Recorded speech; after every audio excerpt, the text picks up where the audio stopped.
రైతు కనపడితే ఎక్కడైనా కూడా మీరు ట్రావెల్ చేస్తుండొచ్చు, ఒక సిటీలో ఉండొచ్చు, ఎక్కడైనా ఉండొచ్చు, ఒక రైతు కనపడితే మాకంటూ ఒక రెస్పెక్ట్ అనేది కనిపిస్తాయి. ఏం బ్రో, వ్యవసాయాన్ని నమ్ముకున్నావు కదా, ఎలా ఉంది నీకు? చాలా బాగుంది. అక్కడెక్కడో బెంగళూరు, హైదరాబాద్ ఇక్కడంతా పోయి 10,000 20,000 చేసేదాన్ని బట్టి అలా ఎంత పెద్ద జాబ్ అయినా ఒకరి కింద మనం పని చేయాల్సిందే కదా. ఇక్కడ అది సో నాకు అలాంటి ఫీలింగ్ ఏం లేదు. ఎంతో మంది అనుకుంటారు వ్యవసాయం వీరేంద్ర మన బంధువులు చుట్టాలు అందరూ చాలా మంది ఎక్కడన్నా బయటకు వెళ్తే మనకి వేరే వాళ్ళకి ఉన్నంత రెస్పెక్ట్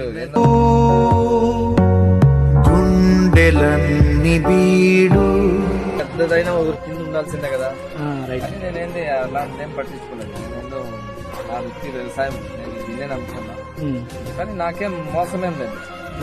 బయట వాళ్ళు సంపాదించే దానికన్నా నేను డబల్ ఇక్కడ నాకు ప్రాఫిట్ అయితే ఉంది. మోసమేం లేదు. చాలా బాగుంది.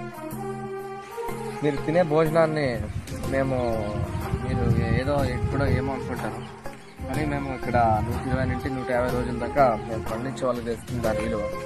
దాన్ని ఎక్కడే కూడా వృధా చేయకండి. భోజనం ఏమైనా కానీ